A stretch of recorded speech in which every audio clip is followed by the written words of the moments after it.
Hello friends, welcome back to my garden. Today I'm showing you how to plant short day bulbing onions, the kind that grow best here in the south and other warm climates. If you've ever struggled to get your onions to form nice big bulbs, you're going to want to watch this all the way through because I'll share a few lesser known grower secrets that professional onion farmers use for those giant picture perfect bulbs. And if you need some short day onion transplants, go check out my website, jerrasgarden.com. I have 3 different varieties to choose from. Currently we're doing a pre-sale, so make sure you reserve your onion bundles before November 16th once the pre-sale ends, and then after that we'll pack and ship everything out just in time for planting. I'll put a link in the description below to all of the details regarding the different varieties and the bundles. All right, let's move on and start with the most important key to growing big, healthy onions: choosing the right type for your climate. Onions form bulbs based on the amount of daylight they get each day, which is called day length. If you've tried growing onions before and ended up with small bulbs, chances are you planted a variety that wasn't suited for your region. And here's how it works. If you live in a cooler, temperate climate with cold winters and long summer days,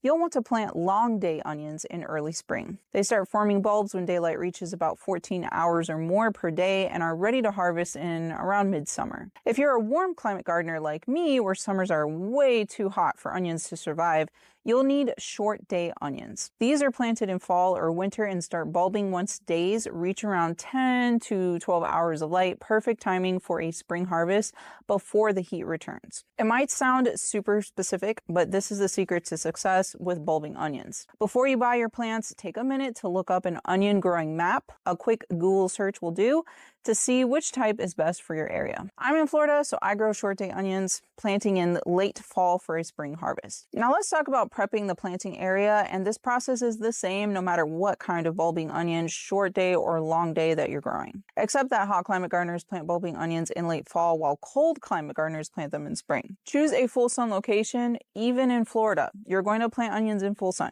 They need to harvest a lot of sun energy to output big bulbs. Next, set up your drip irrigation system if that's how you plan to water your plants. That's what I'm using in my garden because it saves me so much time. My setup even includes a fertilizer mixer attachment which injects organic liquid fertilizer right through the drip lines to feed my entire garden. If you want to see exactly how I installed mine, there's a link in the description with all the details. The drip tape I'm using has built-in emitters every 6 inches, which just so happens to make perfect spacing for my bulbing onions. Lastly, let's prep the soil. Onions have shallow roots, so they need loose, fertile soil that drains well. The goal is to have at least 6 to 8 inches of fluffy, crumbly soil so the bulbs can easily expand as they form. Here's what I like to do. Right under the drip tape emitter, or the spot where you're going to plant an onion transplant, sprinkle some sort of an amendment like compost, worm castings, or insect frass to boost organic matter, make the soil more fluffy, and feed beneficial microorganisms in the soil. These microorganisms bring nutrients to your plants. More nutrients equals bigger bulbs. I'm using worm castings this time, so I added a handful over the area.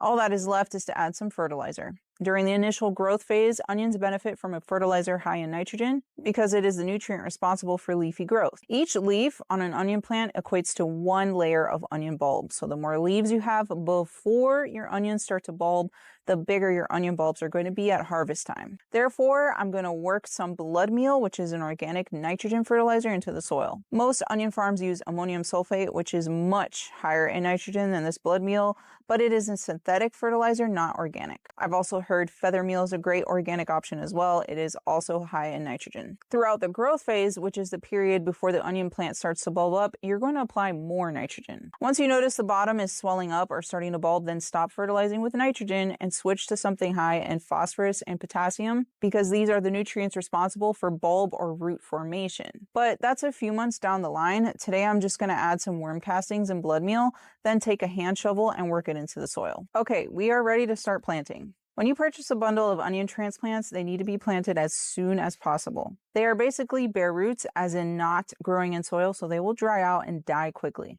The sooner you plant them, the less transplant shock they will experience, and just in general, much better results. You might be able to wrap the roots in some damp paper towels and keep them indoors for 1 or 2 days, but they really need to be planted immediately. Make a small hole about 1 inch deep. You want the white part of the stem just under the soil, but don't bury the green tops. Gently firm the soil around the base and water them in well. Space each transplant about 6 or 4 inches apart. I'm doing 6-inch spacing because I'm in a high disease and pest pressure area. More space with better airflow airflow really helps, but you can cram them as close as 4 inches apart. I have also planted large bulbing onions in green stock garden towers with much success as well. Just plant 1 onion transplant per pocket. And here is a bonus pro grower tip: don't trim the tops or the onion greens when planting. Many people do this to help the roots establish, but research has proven that leaving the green tops intact actually speeds up photosynthesis, basically the plant's ability to produce energy, and that helps bulbs size up faster. Once planted, onions love consistent moisture, not soggy, but evenly damp.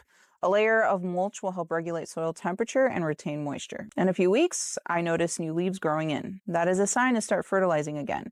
So I will add a nitrogen-rich fertilizer about every 3 to 4 weeks. Remember to stop fertilizing with nitrogen once you notice the bulbs are starting to form, and switch to something high in phosphorus and potassium. Stop fertilizing as you approach harvest time, which is when you start to notice that the leaves are dying back or drying out and turning brown. And that's it. You're ready to grow your own beautiful sweet onions from transplant to harvest. I absolutely love onions, and nothing compares to the flavor of a freshly harvested homegrown one. It's so much more intense than anything you'll find at the grocery store. So if you're an onion lover like me, growing your own is definitely worth it. If you need plants, don't forget to check out my short day onion pre-sale, which ends on November 16th. You'll get healthy, ready to plant onion starts just in time for planting season, which has now started. Click the link in the description to reserve yours before the ordering window closes, and don't forget to subscribe so you don't miss any of my gardening tutorials. I recommend you watch this video next, where I show how to harvest and cure onions so you'll know exactly what to expect when your own crop is ready. Thank you so much for watching, and as always, happy gardening.